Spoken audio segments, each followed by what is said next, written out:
Welcome to Caseback Watches. My name is Tim, and in this episode I'm going to show you the Tissot Petite Seconde or Petite Second, and I'd like to explain why this can be a great option in case you're in need of a large watch.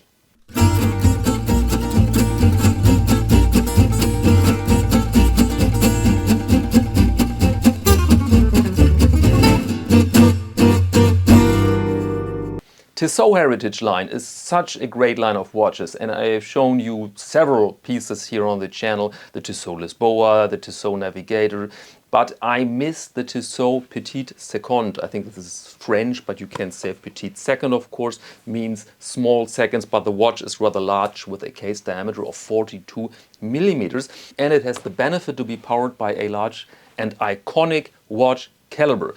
And I'm really looking forward to show you that caliber because it's just handsome, and it really requires a large case, and I find this somewhat satisfying. You know, on the contrary, these watches, mostly affordable pieces, where you have a very large case and then you have a tiny little thing inside, and this is yeah, it works. To be honest, if you see it as a tool, it works, or if you see it only from the aesthetic standpoint, then this works fine.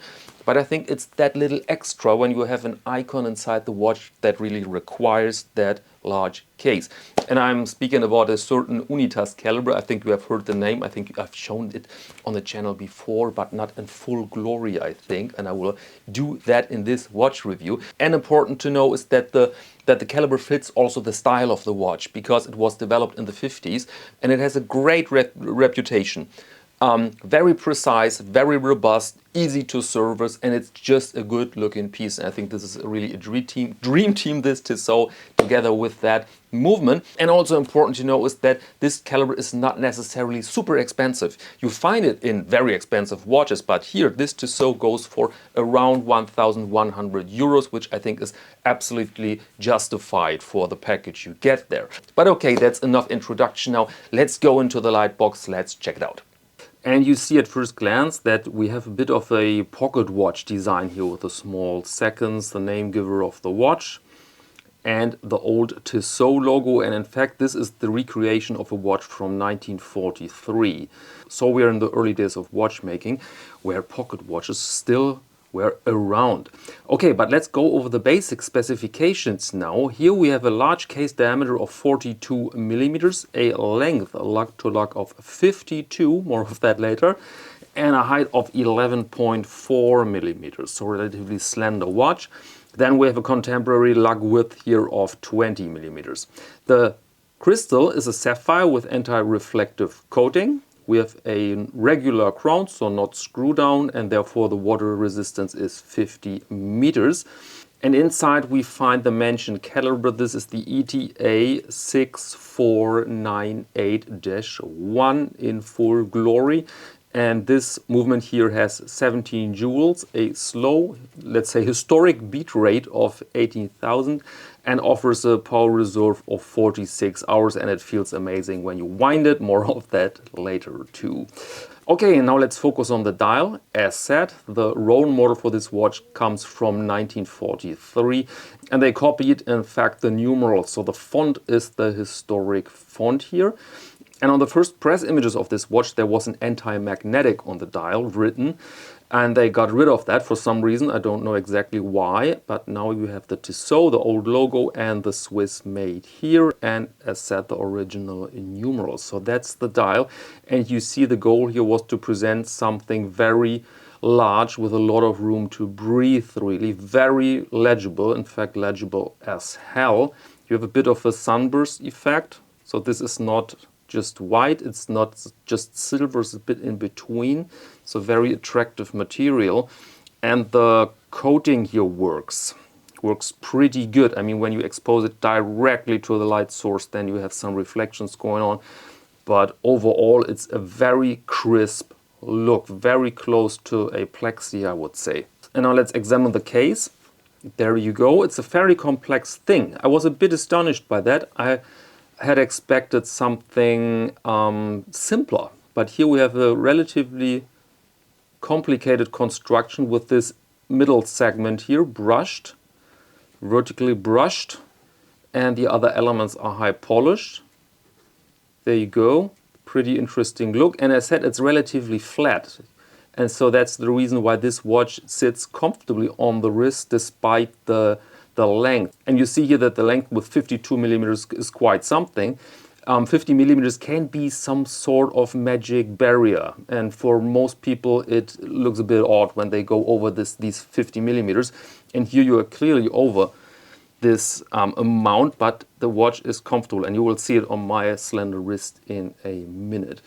And the watch came on this, I bought this on eBay, by the way, used for this video, because I buy every Tissot Heritage watch just to check them out, or I borrow them. And here this I bought came on this original strap, extra long strap, with a relatively good quality, I must say.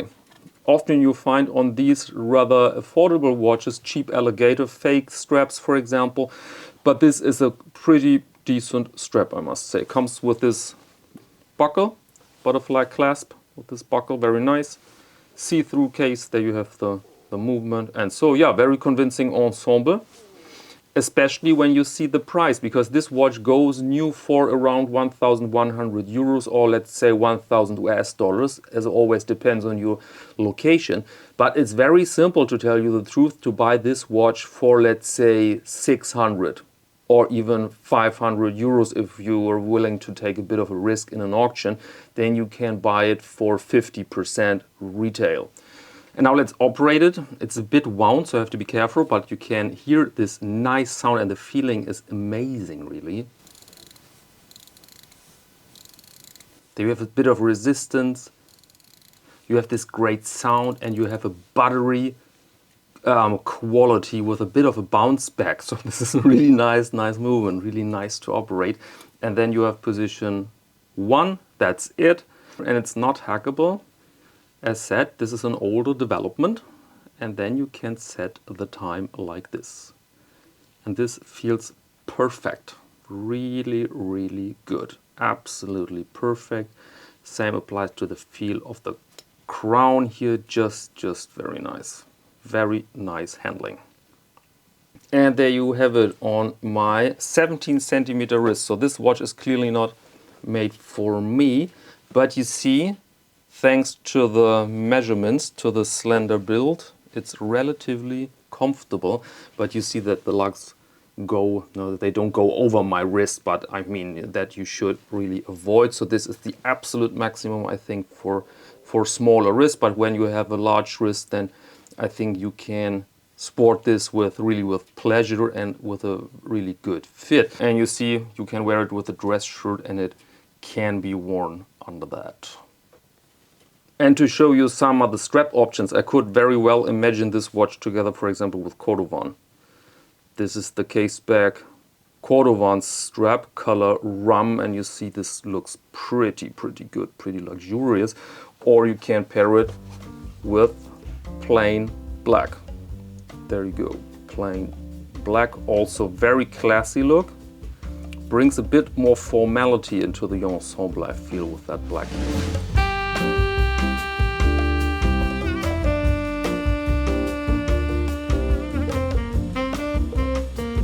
Okay, welcome back. I hope you found this interesting. I hope you enjoyed the sights.